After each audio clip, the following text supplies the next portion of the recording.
The term chainmail conjures up images of knights in shining armor, yet the sheer weight of this protective gear is often underestimated.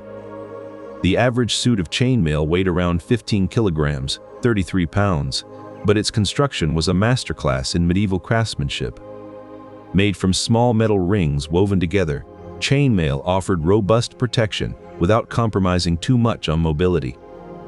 Despite the hefty burden, knights could still perform incredible feats of agility and strength, debunking the myth that they were slow and clumsy in their armor.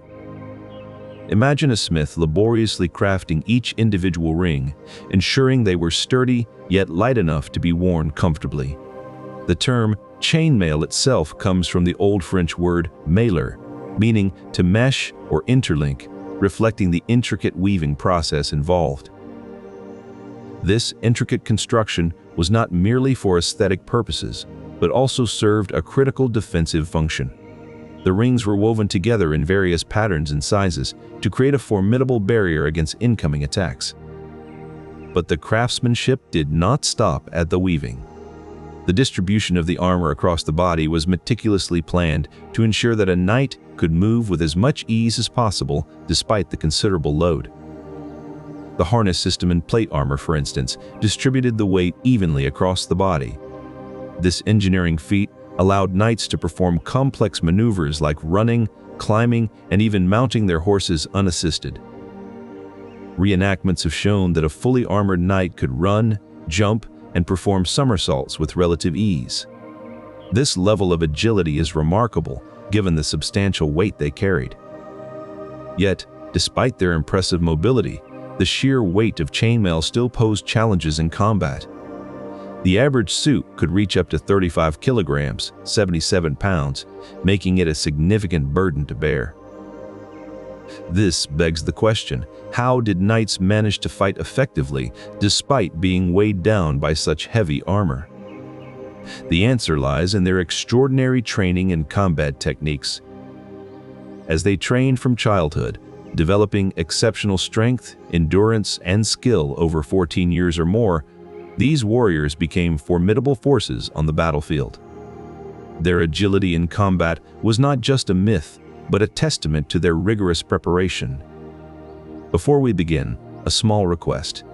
Most of the people listening tonight aren't subscribed. If this channel has ever helped you drift off, take a moment to subscribe. It's free. It helps this channel more than you'd think, and you can always change your mind later. And if you feel like it, leave a comment telling me where in the world you're listening from and what time it is where you are. I love reading them. One more thing before we begin. I'm also a co-founder of a sleep app, built to be the most affordable one out there. No ads, ever. Just sounds and stories made to help you sleep. It may not be released yet as this video goes up, but if you're watching a little later, it might be out by now. Just search for it. It should be easy to find. It works on iPhone, Android, and everything in between. Downloading it is the best way to support this channel. To understand the agility of medieval knights, we must first explore their rigorous training regimen. Starting from childhood, aspiring knights underwent extensive physical and combat training for over 14 years. This training included a focus on developing extraordinary strength, endurance, and combat skills essential for battlefield success. The rigorous training regimen of medieval knights was meticulously designed to equip them with a wide range of combat techniques. They trained extensively in both mounted and dismounted fighting, ensuring they were versatile in various types of warfare. A key aspect of their training was the caracole tactic, where knights would ride in and out of range to tire enemy infantry. This advanced technique required not only skill with the lance, but also precise control over their heavily armored steeds. It is fascinating how medieval knights could execute such intricate movements while wearing heavy plate armor. The armor worn by medieval knights underwent a significant evolution over time, adapting to the changing nature of warfare. Chainmail provided both mobility and protection against cuts and thrusts, making it an ideal choice for warriors in the early medieval period. However, As weapon technology advanced, chainmail began to show its limitations. Slashing weapons could still be deflected by chainmail, but piercing attacks proved more challenging. The small rings offered less resistance to pointed weapons like spears and lances. Recognizing these weaknesses, armorers began experimenting with additional layers of protection. A padded gambeson, or a combination of chainmail and plate components, created hybrid armor that balanced mobility with enhanced protection against various types of attacks. This evolution in armor design reflected advancements in metallurgy and the increasing effectiveness of weapons on the battlefield. As plate armor evolved, it was crafted with articulated joints to allow for better movement and flexibility during combat. Medieval knights often wore both chainmail and plate components in hybrid armor, providing a balanced approach to mobility and protection. The medieval knight's hybrid armor was a masterpiece of engineering, combining the mobility of chainmail with the protection of plate. Underneath this robust exterior, knights wore multiple layers of clothing and padding to further insulate themselves against the cold and the weight of their armor. One crucial layer was a gambeson, a padded tunic that provided extra cushioning against the impact of blows. This combination of clothing, padding, and armor created a system that distributed weight evenly across the knight's body. This design allowed knights to move with surprising agility and flexibility despite the considerable weight they carried.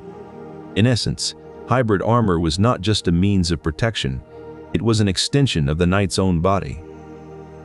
Every component served a purpose, from the chainmail that offered flexibility to the plate segments that guarded against piercing attacks. The result was a highly functional and adaptable suit of armor, tailored to the rigors of medieval combat. In battle, this hybrid system proved invaluable.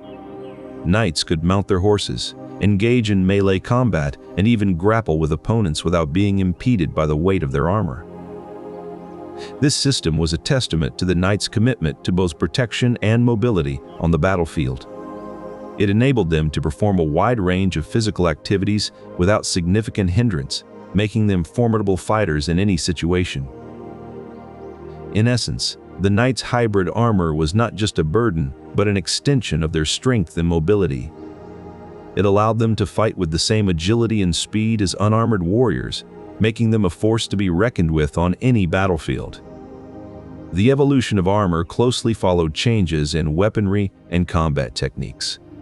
By the late Middle Ages, knights were expected to be proficient in both mounted and dismounted fighting. To adapt to these varied scenarios, they employed a range of combat tactics that leveraged their heavy armor to its fullest potential. Knights often found themselves engaged in siege warfare, where the ability to fight effectively while bearing significant weight was crucial.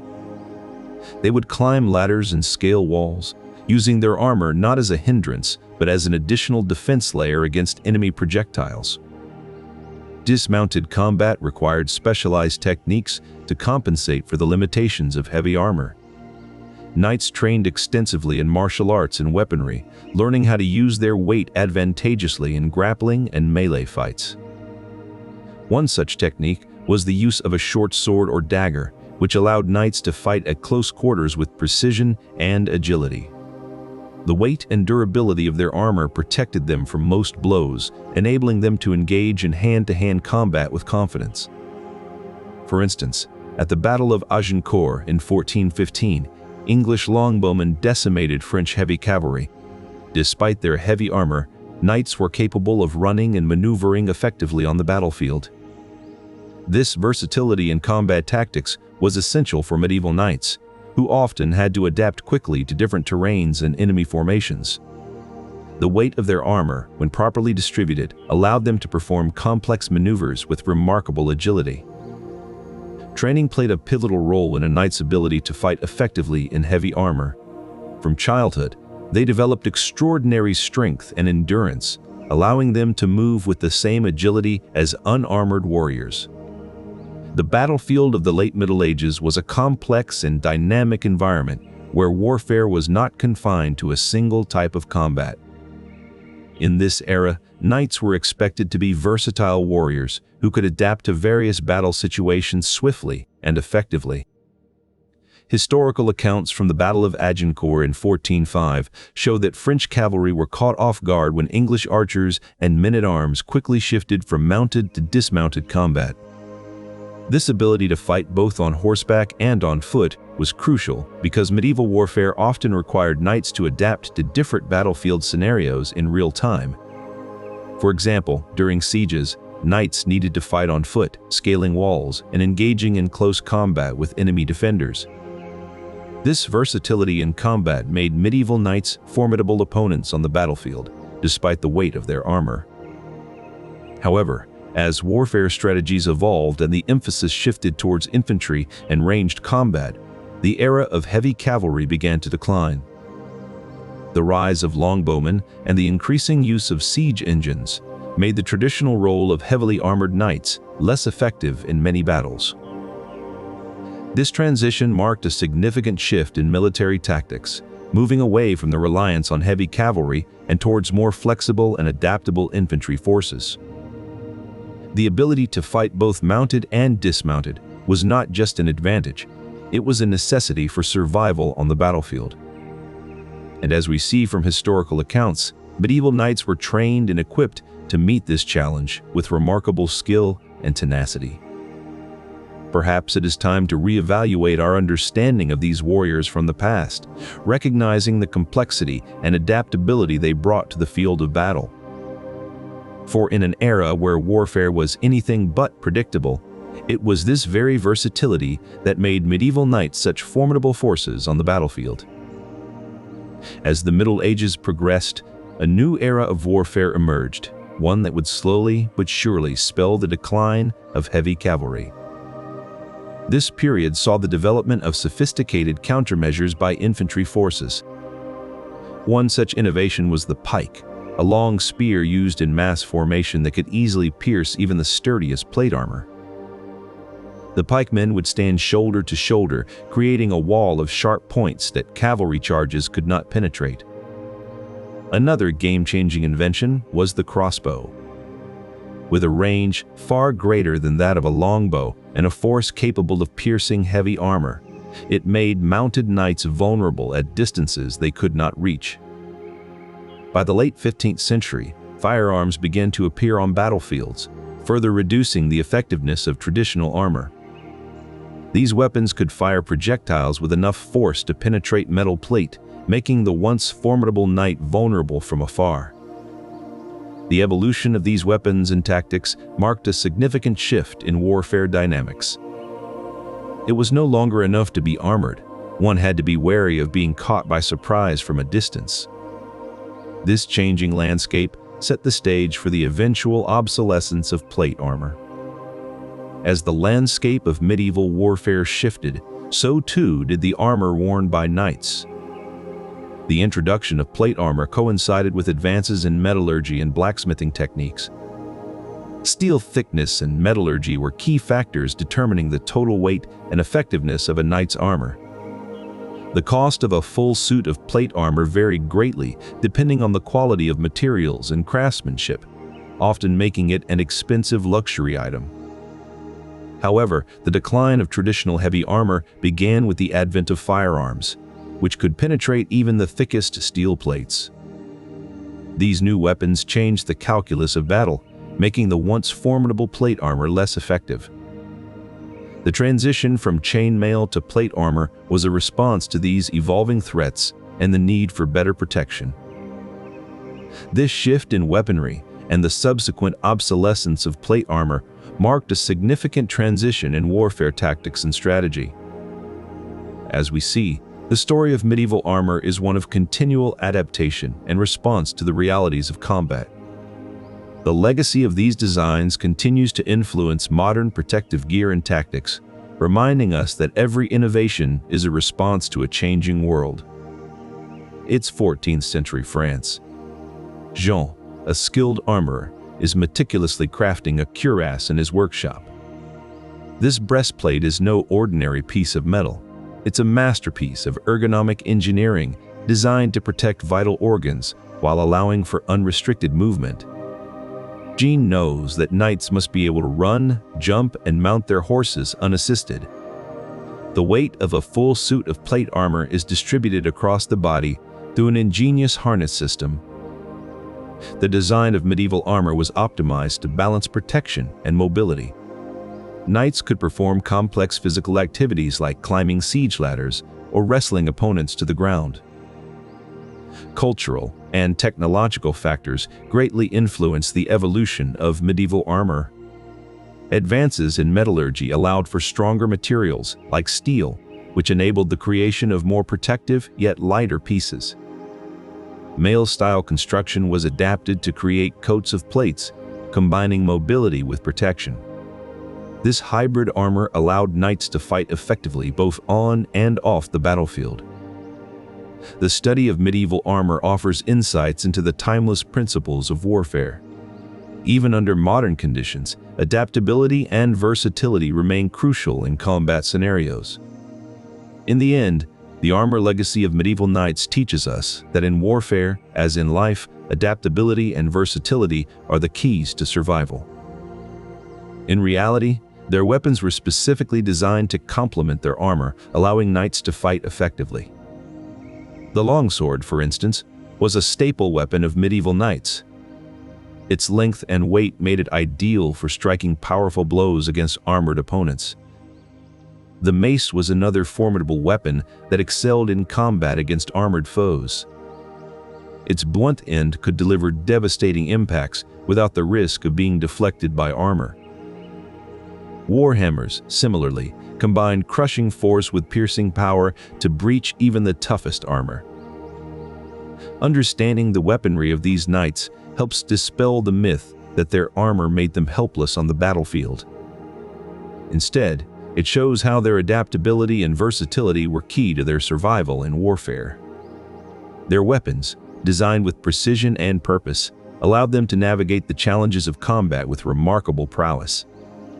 This legacy serves as a reminder that in warfare, as in life, the ability to adapt and respond effectively is crucial for success. To maintain their agility despite wearing heavy armor, medieval knights underwent rigorous training regimens and adhered to strict diets. Their daily exercises included swordplay, archery, and horseback riding to improve strength and coordination. Strength training methods involved lifting heavy weights and performing calisthenics to build muscular endurance. Typical medieval diets consisted of hearty meals with a focus on proteins like beef and chicken. The inclusion of vegetables and grains provided essential nutrients to support their physically demanding lifestyle. This commitment to physical prowess ensured that knights could move swiftly and fight effectively even when encased in heavy armor. Instead, it highlights their remarkable ability to adapt and respond effectively in the face of adversity. This legacy serves as a testament to the power of discipline and preparation in overcoming obstacles. The effectiveness of medieval knights in battle was not just a matter of their skilled combat techniques and resilient armor. It also hinged on the strategic use of one formidable ally, horses. These magnificent creatures were more than just mounts. They were integral to the knight's combat strategy. Knights and their horses underwent rigorous training together to become a unified force on the battlefield. The warhorse was bred and trained to be strong, agile, and obedient. This partnership allowed the knight to perform complex maneuvers with ease. In battle, knights utilized their horses for rapid mobility and the element of surprise. A charging knight on horseback could cover long distances quickly, allowing him to engage the enemy from unexpected angles. This ability to surprise the enemy with sudden attacks was crucial for breaking through enemy lines. One particularly devastating tactic was the caracole, a technique where knights would charge towards the enemy, then pull back just before engagement, only to charge again. This repeated motion was designed to tire out enemy infantry and create openings for a decisive strike. Despite the weight of their armor, knights could also dismount quickly and fight on foot when needed. Their agile horses would wait nearby, ready to remount at a moment's notice. This seamless transition between mounted and dismounted combat was a testament to the knight's training and the horse's obedience. In essence, the knight's horse was not just a mount, but an extension of his strategy, a living weapon that enhanced his combat effectiveness. The use of these powerful steeds allowed knights to counterbalance the weight and limitations of their armor, turning what might seem like a disadvantage into a formidable strength. In the Middle Ages, a knight's armor was more than just protection, it was an extension of his reputation. The intricate designs and heraldic symbols engraved on the armor announced his lineage and allegiance to all who saw him. Consider William Marshall, one of the greatest knights of his time. His coat of arms was a symbol of his prowess and the prestige he brought to any battlefield. Marshall was known for his courage and skill in both mounted and dismounted combat. His reputation as a formidable opponent often struck fear into the hearts of his enemies. This psychological advantage was as crucial in battle as the strength of his armor. Another example is the legendary Knight Templar, who were renowned for their military prowess and piety. Their white mantles with a red cross became iconic symbols of their bravery and dedication. The sight of a Knight Templar on the battlefield was enough to demoralize enemy troops. This psychological edge, combined with their exceptional combat training and equipment, made them a force to be reckoned with. It is clear that reputation and the psychological impact of a knight's armor played a significant role in medieval combat. While their armor provided physical protection, the aura of their reputation contributed to their overall effectiveness on the battlefield. As we see, the reputation and psychological advantages of medieval knights were as formidable as their armor itself. Training began in childhood, with young boys learning the basics of horsemanship and swordplay. They would practice relentlessly, often under the guidance of experienced knights. Swordplay was a key component of their regimen. Knights spent hours perfecting their techniques with swords, from simple slashes to intricate parries and thrusts. Equestrian skills were equally vital. Knights trained to ride at full gallop, perform complex maneuvers, and even fight from horseback. Physical conditioning was another crucial aspect. Regular exercise and practice ensured that knights remained strong and agile, capable of enduring the rigors of battle. This intensive training regimen continued throughout their lives. Continuous practice was essential to maintain combat readiness and adapt to new challenges on the battlefield. While the weight of a knight's armor was substantial, clever design innovations allowed for remarkable agility on the battlefield. The strategic placement of articulated joints, flexible lamellar armor, and well-positioned padding were crucial in mitigating restrictive effects while providing essential protection. For example, the use of articulated joints mimicked the movement of human limbs, allowing for a wide range of motion despite the bulkiness of plate armor. Flexible lamellar armor, composed of overlapping plates, provided both mobility and defense against slashing attacks. The strategic placement of padding further enhanced the knight's ability to maneuver by absorbing shock from blows and providing additional protection. In fact, historical accounts describe knights capable of running, climbing, and even somersaulting in their full armor. Shields were a crucial component in the arsenal of medieval knights, complementing their heavy armor and enhancing their combat effectiveness. Knights often used large rectangular shields called heater shields, which were easy to carry on horseback and offered robust protection against incoming projectiles. These shields were typically made of wood or iron-bound wood, with a leather facing to prevent splintering. While on the move, knights could strap these shields to their saddles or backs, keeping them readily available for defense. In combat, a well-timed block with a shield could deflect arrows, crossbow bolts, and even some sword blows.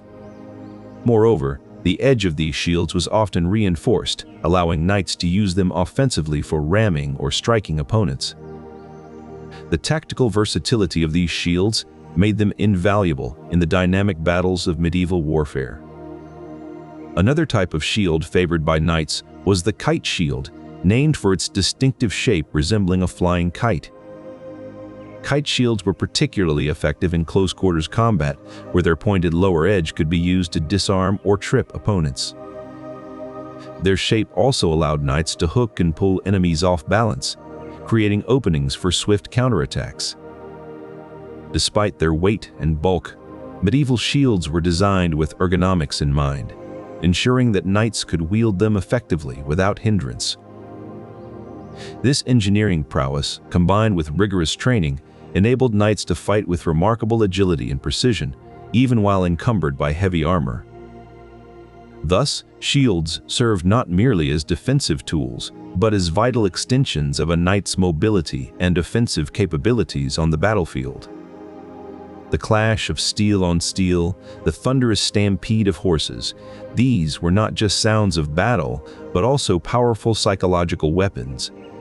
The mere presence of heavy armor transformed the dynamics of medieval combat. For knights, donning their intricately crafted plate armor was more than just a practical necessity. It was a ritual that instilled profound confidence. Imagine the morale boost of seeing your fellow soldiers adorned in gleaming plate armor, each piece expertly fitted and polished to a mirror-like finish. The sight of such formidable protection would have been an immense psychological advantage. Enemy forces, upon witnessing this spectacle, might feel a wave of intimidation wash over them. This psychological edge was amplified by the reputation of knights as fearless warriors, their prowess in battle unmatched. The heavy armor, with its intricate designs and crests adorning helmets, became a symbol of the knight's lineage and allegiance. This visual display was not merely for show, it carried real psychological power on the battlefield. Beyond morale and intimidation, heavy armor also bolstered the confidence of knights. Feeling protected by their armor, knights were more inclined to engage in close combat, where their superior skill and training could be fully leveraged. This psychological advantage transcended the physical benefits of armor, contributing to the overall effectiveness of knights in battle. Thus, the mere presence of heavy armor transformed not only how knights fought, but also how they were perceived and remembered. It is this intangible aspect of heavy armor that reinforced the legendary status of knights in medieval lore. For even when their physical prowess has faded into history, the psychological impact of knights in shining armor continues to captivate our imagination. In the heart of medieval warfare, the role of squires was crucial to the battlefield prowess of knights. Before a knight even stepped onto the field, his squire would meticulously prepare his armor. Each piece of the suit, over 100 in total, needed to be inspected and properly fitted. The weight of the armor was carefully balanced across the body to ensure the knight's agility and mobility weren't compromised. Meanwhile, the squire would ensure that the knight's weapons were in peak condition. The lance, for instance, had to be perfectly crafted and balanced to penetrate armor effectively. The squire also prepared additional supplies such as extra arrows, spare horses, and even food for the knight. During the battle, the squire's role didn't end. They often carried extra equipment and assisted in donning armor as needed. This constant support allowed the knight to focus entirely on combat, maneuvering skillfully in their well-prepared gear. The intricate system of support from squires highlighted the efficiency and versatility needed to fight effectively in heavy armor. It was this symbiotic relationship that enabled knights to maintain their legendary combat prowess on the battlefield. And as we delve deeper into the medieval world, we find that even in the heat of battle, no knight was truly alone. Their squires were always at their side, ensuring every aspect of their equipment and supplies was in perfect order. In the heart of medieval Europe, armorer guilds played a pivotal role in crafting and maintaining armor for knights. These skilled artisans ensured that each piece was not only functional, but also durable enough to withstand the rigors of battle. Their craftsmanship included techniques such as riveting and interlocking plates, which allowed for custom fitting that ensured each knight could move efficiently in their armor. Rivets were used to fasten overlapping pieces of metal together, creating a strong, flexible bond that could withstand the impact of blows from weapons like swords and axes. Maintenance routines included regular inspections to check for wear and tear, and adjustments were made as needed to keep the armor in optimal condition. Custom fitting was crucial. Each knight had their own unique set of armor, tailored to fit their body perfectly, ensuring maximum mobility despite the weight and bulk of the equipment. From the battlefields of Agincourt to the sieges of Poitiers and Bosworth, knights proved their agility and versatility, showing how well-crafted armor optimized their mobility. To fight effectively in their heavy armor, medieval knights often selected battle sites with careful consideration of the terrain. The choice of location was crucial to their strategy and maneuverability. At the Battle of Agincourt in 1405, for instance, King Henry V chose a narrow field bordered by woods on either side. This terrain allowed his archers to position themselves within the cover of trees, making them less vulnerable to French cavalry charges while maintaining their ability to rain arrows down upon the enemy. The hills and woods also provided natural fortifications, enhancing the defensive capabilities of the English army without the need for extensive siege works. In contrast, the open plains favored by French cavalry were less advantageous for Henry's forces due to their lack of cover and potential for being overwhelmed by charging horsemen. By strategically positioning his army on terrain that favored their strengths and mitigated the limitations of their armor, Henry V turned the tide of battle in his favor. The use of hills, woods, and waterways for tactical maneuvers was a common strategy among medieval knights. For example, during the Siege of Poitiers in 1356, the English army under King Edward III used the terrain to their advantage by positioning themselves on high ground. This elevated position allowed them to observe and anticipate the movements of the French forces below, granting them a significant tactical edge. The English also made use of natural barriers, such as rivers and marshlands, to impede the progress of enemy troops while facilitating their own movements. By adapting their strategy based on the terrain, knights could effectively overcome the limitations imposed by their armor and turn the landscape itself into a powerful ally. To fight effectively in heavy armor, knights developed not only physical prowess, but also psychological techniques for combat readiness. Meditation and visualization exercises played a crucial role in their preparation. Knights would often imagine the course of battle before it began, envisioning every movement and countermove. This mental rehearsal helped them to remain calm under the chaos of combat. Mental training also involved techniques for overcoming fear and maintaining concentration during intense moments. Focus was key in a battle where the slightest distraction could be fatal. By cultivating mental resilience, knights could execute their maneuvers with precision even in the heat of battle. This psychological training complemented their physical prowess, making them formidable warriors on the battlefield. The combination of mental fortitude and physical skill allowed knights to turn their heavy armor into a strategic advantage rather than a hindrance. In the end, it was not just the weight of the armor that determined their success, but also the strength of their minds. To truly understand how medieval knights could move with such agility despite their heavy armor, we must delve into the intricate process of customized armor fittings. Every suit of plate armor was a bespoke creation, meticulously crafted by skilled armorer guilds. The process began with precise measurements taken from the knight's body to ensure an accurate fit.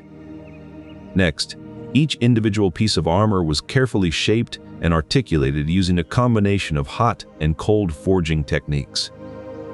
These pieces were then assembled to form a complete suit that fit like a second skin, allowing the knight to move with remarkable dexterity. This was all thanks to the careful craftsmanship of their customized fittings, which ensured their armor did not hinder but rather enhanced their combat capabilities. In the late medieval period, knights honed their combat skills through rigorous tournaments. These events were not mere spectacles, but practical training grounds that simulated real battle conditions. Tournaments followed a strict set of rules designed to mirror the chaos and unpredictability of warfare. Knights would often compete in multiple events, testing their prowess in both mounted and dismounted combat. The skill of the caracole was also crucial. Knights would ride in and out of range, repeatedly charging and retreating to tire their opponents and showcase their agility and endurance. In melee combat events, knights fought dismounted, testing their proficiency in hand-to-hand combat, grappling, and using a variety of weapons. These tournaments were not just about individual prowess. They often included team events where groups of knights would compete against each other in mock battles. Historical examples, such as the tournaments held during the reign of Edward III, demonstrate how these competitions were taken very seriously by both participants and spectators. Knights would often customize their armor with heraldic symbols, making it easier to identify them during these chaotic tournaments. This practical training in mock battles honed their skills and prepared them for the unpredictable nature of real combat.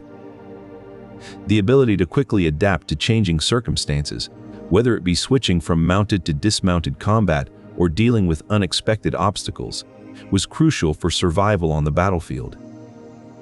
This continuous honing of their abilities ensured that, despite the weight of their armor, knights were versatile and formidable opponents on the battlefield.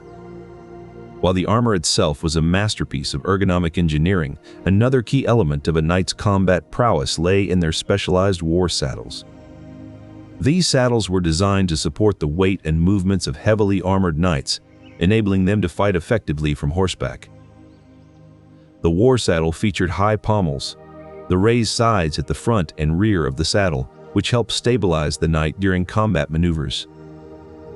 These high pommels were crucial for maintaining balance and control, especially during sudden movements or when the knight needed to shift their weight quickly. Additionally, the war saddle often included a high cantle, the raised back part of the saddle which provided extra support and stability.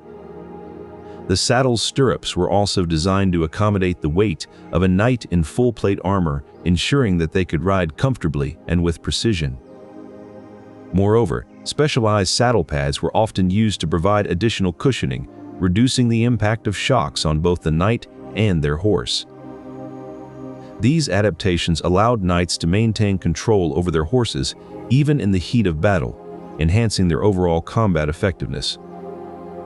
The combination of these advanced features, high pommels and cantle, sturdy stirrups, and padded support, illustrates how sophisticated equipment aided knights in their mobility and control on the battlefield.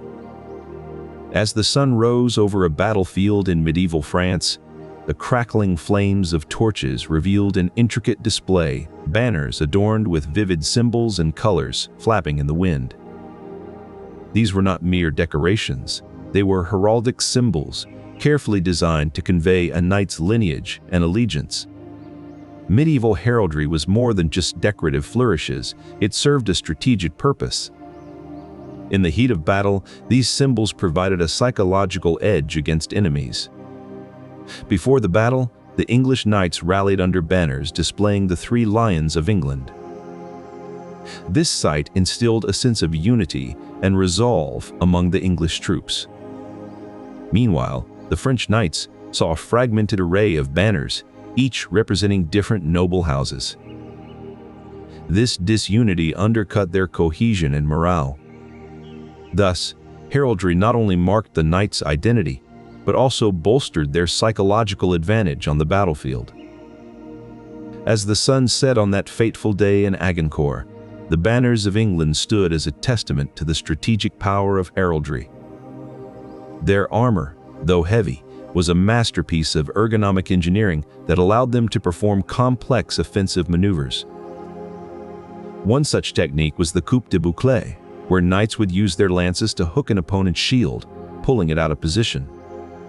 This move disrupted the enemy's defense, leaving them vulnerable to a follow-up strike. Knights also employed grappling hooks attached to their armor, allowing them to pull enemies off balance or drag them closer for a decisive blow.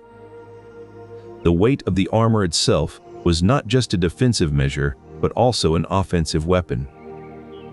Knights could use their momentum and the force of their armor to destabilize opponents or break through enemy lines. This technique, known as the caracole, involved charging in and out of range to wear down enemy infantry. The horse would stop abruptly, transferring the knight's momentum into a powerful lance strike. By employing such techniques, knights demonstrated that their heavy armor was not merely a protective shell, but also an integral part of their offensive arsenal. The English knights' skillful use of their armor in offensive maneuvers played a crucial role in securing the victory that day. Debunking the myth of the helpless armored knight, these warriors proved their prowess through clever and effective combat techniques. Medieval plate armor, with its over 100 individual pieces, was not merely a barrier against blows, but an intricate system of defense designed to enhance a knight's mobility.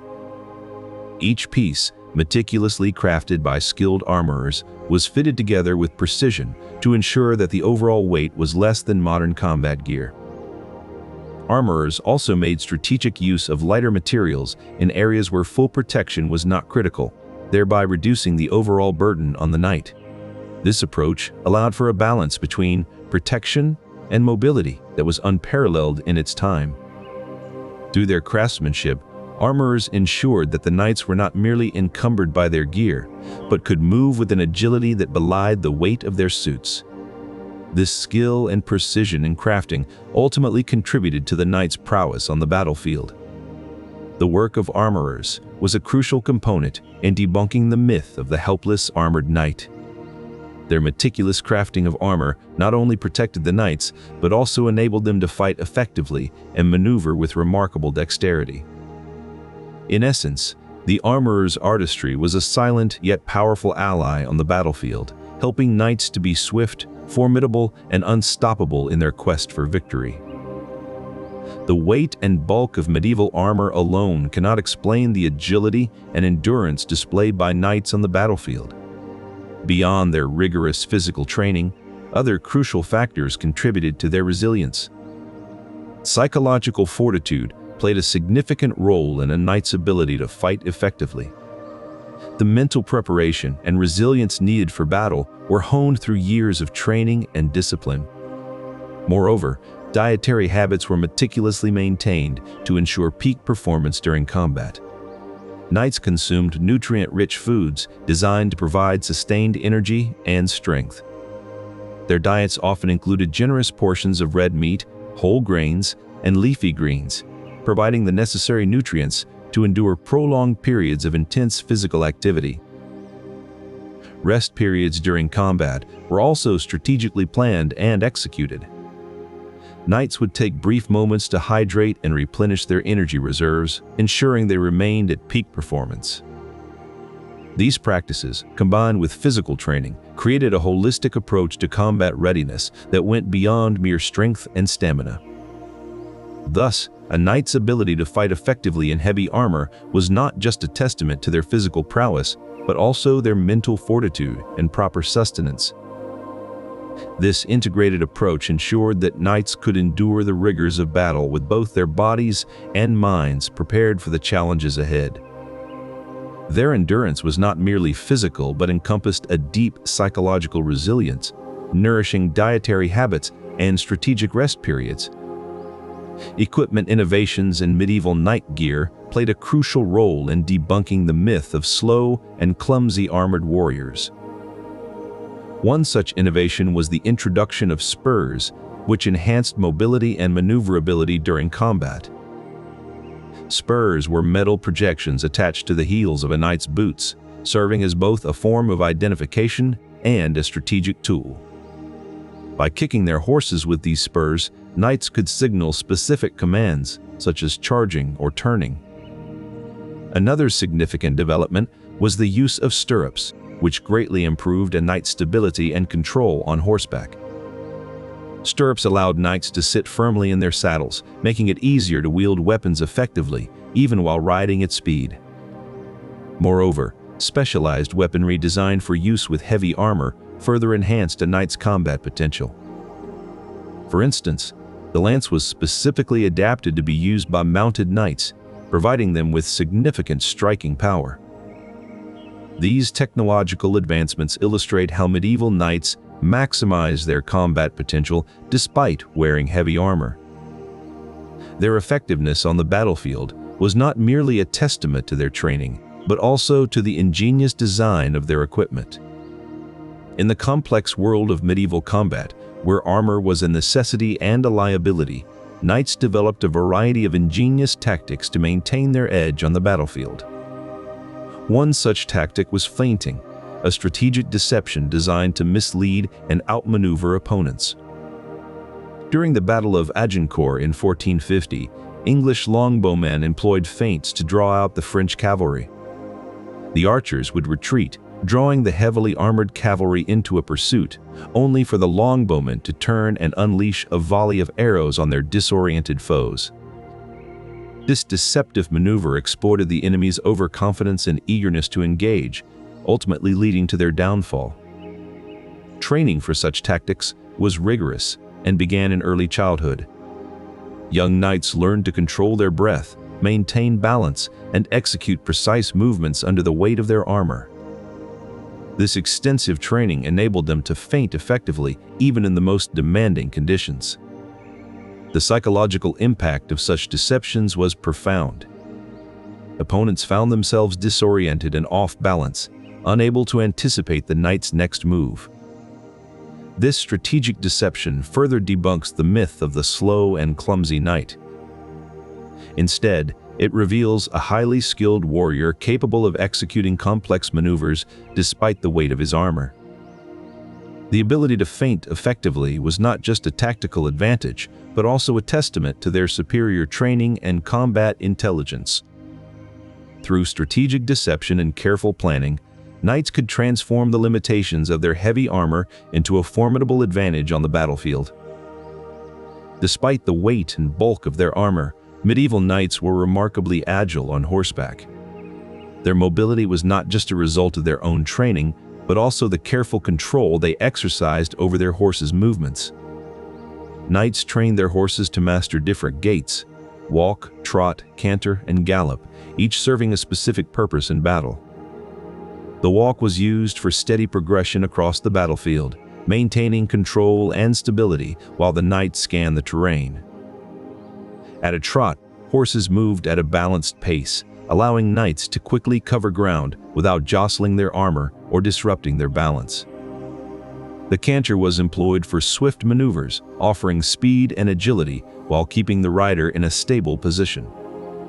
The gallop reserved for critical moments when charging into battle or making a desperate escape, provided maximum speed but required precise control to maintain stability. Through these gaits, knights could seamlessly transition between defensive postures and offensive charges, maintaining their advantage on the battlefield. With expert horsemanship, a knight could command his horse to switch from a trot to a canter and then into a gallop as the situation demanded. In truth, their agility on horseback allowed knights to remain mobile and effective in the heat of battle. Their advanced horsemanship was a crucial part of their strategic arsenal, making them formidable opponents on any battlefield. As the sun rose over the battlefield, knights gathered to prepare themselves for what lay ahead. Their armor was more than just protection. It symbolized their lineage and allegiance. Each knight would adorn his helmet with a crest or engraving that displayed his family's coat of arms. These heraldic symbols served as a visual reminder of their heritage and the honor they fought to uphold. Combat rituals were a crucial part of their preparation, designed to fortify both body and mind. Prayer was a common practice, with knights seeking divine guidance and protection. The blessing of their armor was another essential ritual intended to sanctify the knight's equipment. This spiritual protection was believed to enhance their resilience and bravery in battle. Raising their banners was also a significant gesture, signaling their unity and readiness for the fight. These rituals instilled a sense of purpose and confidence that carried them through the trials of combat.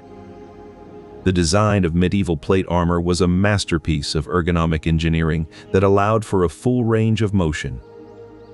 Articulated joints were one such ingenious feature. These joints allowed for increased range of motion and flexibility during combat. By enabling the knight to bend and move more freely, articulated joints ensured that he could run, jump, and even mount his horse without significant hindrance. The neck and head were particularly vulnerable areas that required special protection.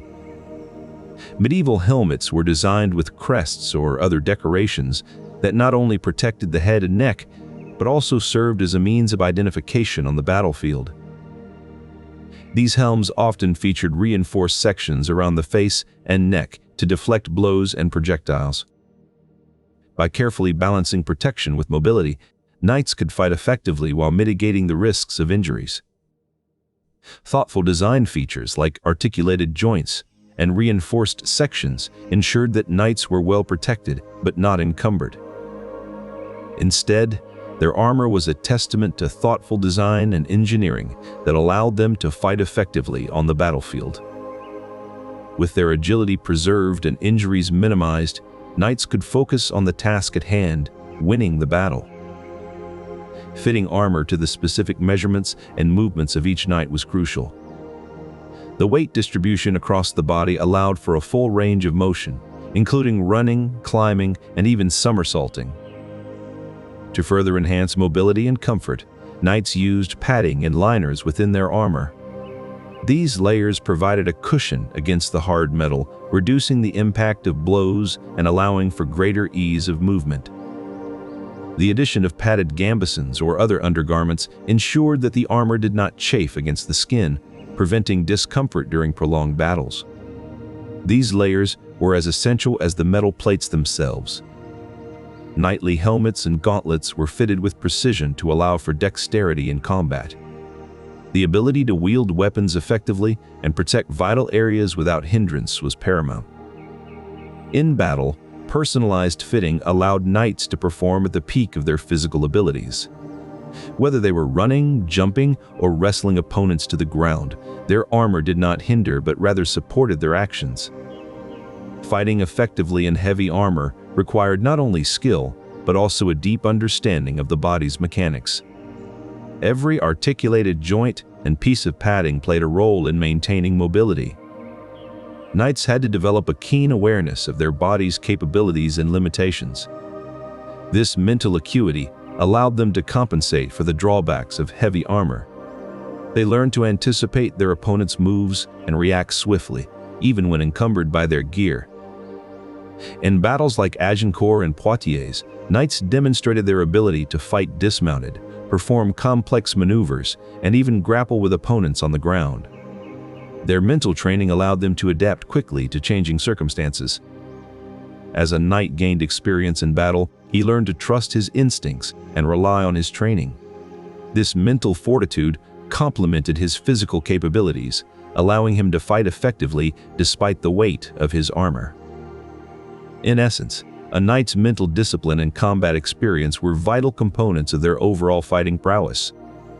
Without this psychological foundation, their physical skills would have been greatly diminished. Medieval warfare was not just about physical strength, but also about mental agility and resilience. Knights who could maintain their composure under duress were those who often emerged victorious. To maintain their combat readiness in heavy armor, medieval knights engaged in rigorous daily training regimens. These routines were not merely physical workouts, but meticulously crafted drills designed to ensure that knights could fight effectively while encased in protective gear.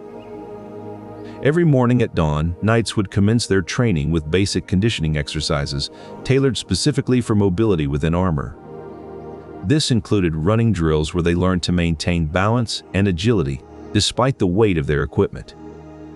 Sparring sessions were a vital component of their training routine. Knights would practice against each other using blunted weapons, learning to anticipate attacks and defend themselves swiftly within the constraints of their armor. In addition to combat drills, knights underwent regular conditioning exercises that focused on building core strength and maintaining flexibility within their armor. One of the most challenging aspects was grappling, which required knights to be agile and strong enough to subdue an opponent in close combat. To master this skill, they often engaged in wrestling matches with their peers. In the evenings, knights would conclude their training with cool-down exercises and stretches designed to alleviate tension and maintain flexibility within their armor. Consistent training allowed knights to adapt to the demands of heavy armor, maintaining their agility and combat effectiveness, despite being encased in protective gear. While the weight of medieval armor was considerable, regular maintenance ensured that knights could remain agile and effective in combat despite being encased in protective gear. Squires played a crucial role in this upkeep, ensuring every piece of their lord's armor was meticulously cared for. Every morning, squires would inspect the chainmail, looking for any signs of wear or tear. They would clean each link individually using a mixture of soap and water, ensuring no rust could form. Repairing broken rings required precise workmanship.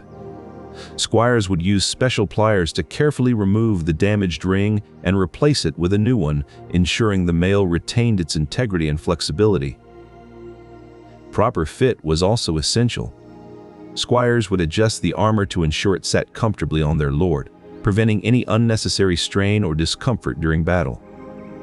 For plate armor, squires would polish the metal surfaces to maintain a smooth finish that reflected light and helped dissipate heat. This also made it harder for enemies to grasp during close combat. Regular lubrication of the articulated joints ensured smooth movement, allowing knights to perform complex maneuvers with ease. This attention to detail made all the difference in the heat of battle. Through diligent care, squires ensured that their lord's armor remained functional and did not hinder mobility. This dedication to maintenance was a key factor in debunking the myth of the slow and clumsy knight. With the armor well maintained, knights could run, climb, mount their horses, and engage in melee combat with remarkable agility. This balance of protection and mobility was essential for their effectiveness on the battlefield. Training began from childhood, with knights learning to move fluidly despite the weight of their armor. Practice battles allowed knights to test their skills in simulated combat scenarios without the risk of real injury. These exercises were crucial for refining maneuvers such as mounting and dismounting from horses. Tournaments were also essential training grounds, where knights could compete against each other in controlled environments. Knights developed a unique set of movements tailored for fighting in armor, such as mounting and dismounting without assistance, running, climbing siege ladders, and wrestling opponents to the ground. Their training emphasized versatility, with knights able to fight both mounted and on foot, making them formidable in various combat scenarios. These intricate maneuvers allowed medieval knights to optimize their fighting capabilities despite the weight of their heavy armor. One of the most awe-inspiring displays of knightly skill and finesse could be witnessed in the jousting tournaments of late medieval Europe. The key to their agility lay in specialized jousting techniques, honed through rigorous training. One such technique was the use of the couched lance. The knight would hold the lance under his arm, with its butt end resting on a cushion called an enforture or vamplate. This setup allowed the knight to guide the lance with precision while keeping his hands free for controlling the horse. The target in a jousting tournament was a ring suspended from a pole or a small shield placed on a stand. Hitting this tiny target at full gallop required extraordinary skill and accuracy, especially when wearing heavy armor. Knights trained to adjust their aim quickly, compensating for the movement of the horse and their own momentum. This precision was crucial in tournaments where points were awarded based on the accuracy of the lance strike.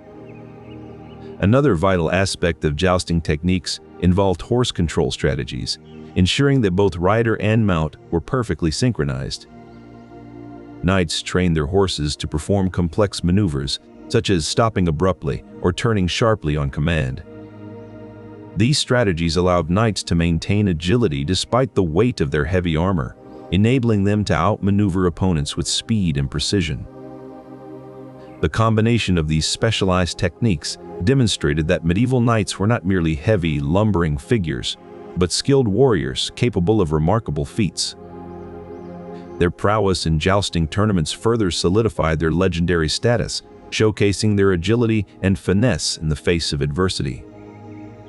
The wedge formation involved knights, aligned in a tight triangular shape, with the front line angled to create a sharp point. This configuration enabled them to pierce enemy lines and disrupt their cohesion. In a chevron formation, knights were arranged in an inverted V shape, which allowed them to flank the enemy from both sides and outmaneuver their defensive lines. Perhaps the most iconic formation was the testudo, where knights stood shoulder to shoulder with interlocking shields, creating a nearly impenetrable wall. These formations required precise coordination and discipline, which medieval knights developed through rigorous training. They practiced moving as one unit, shifting seamlessly from one formation to another during battle. The strategic advantages of such formations were immense. Heavy armor could be cumbersome for individual maneuvers, but in a coordinated group, knights could move with surprising agility and force. For example, the wedge formation allowed knights to concentrate their weight and momentum at a single point, creating a powerful penetrative force that could shatter enemy lines. The chevron formation provided flexibility and adaptability on the battlefield. Knights could quickly reposition to either side of an enemy force, making it difficult for the enemy to predict their movements.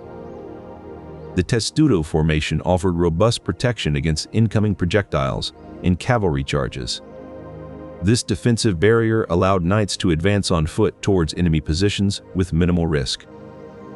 Despite the popular myth of the helpless armored knight, these formations demonstrated that heavy armor did not hinder effective fighting. Instead, it highlighted the importance of coordination and strategic deployment. This understanding of combat formations not only debunks the myth, but also deepens our appreciation for the tactical genius of medieval warriors. Early helmets were simple protective caps, often made of leather or iron, designed to shield the head from blunt force. Over time, these basic designs evolved into more sophisticated helmets, like the bassinet and great helm. The bassinet was a conical helmet with a wide brim that provided better protection for the face and neck. Great helms were designed to cover nearly the entire head and neck, offering maximum protection but at the cost of mobility and vision. However, even these heavily armored designs incorporated crucial features like vision slits to maintain situational awareness. These narrow openings allowed knights to see their opponents while keeping the rest of their face and neck protected. The evolution of helmet design shows that even the smallest details played a crucial role in maintaining knights' combat effectiveness. Thus, debunking the myth of clumsy fighters encased in heavy armor, we see how medieval knights managed to stay agile and effective on the battlefield. Even within the confines of their helmets, they could move, see, and fight with remarkable precision. The brigandine combined chainmail with leather or cloth, reducing weight without sacrificing protection. This innovation made the armor lighter and more flexible. Mailles à la côte hardened, or match armors, were another significant development. These armors were thinner yet stronger due to improved manufacturing techniques. The advancements in armor design showcased the adaptability of medieval knights and the technological progress of their time. With each new innovation, knights could move more freely and fight with greater precision. These advancements allowed knights to remain formidable on the battlefield, adapting their armor to better serve their combat needs. One of the most effective strategies medieval knights used to maintain their combat prowess was participating in tournaments. These controlled environments allowed knights to refine their skills and adapt to the challenges of fighting in heavy armor. Tournament training scenarios were meticulously designed to simulate real-world battle conditions. These exercises helped knights develop the agility and precision necessary for effective combat in armor. Psychological preparation was also crucial. Knights learned to stay calm and focused under the weight of their armor. The stress of combat was lessened through repetition and familiarity with the equipment. Skill refinement in these controlled environments was paramount. By the time they faced real enemies on the battlefield, knights were adept at navigating their armor's limitations and leveraging its strengths. This demonstrates the value of controlled environments for enhancing mobility and combat techniques in armor. To effectively combat in heavy armor, medieval knights underwent rigorous training exercises known as simulation exercises. These exercises were designed to mimic battlefield conditions and help knights adapt to the unique challenges of fighting while encased in metal.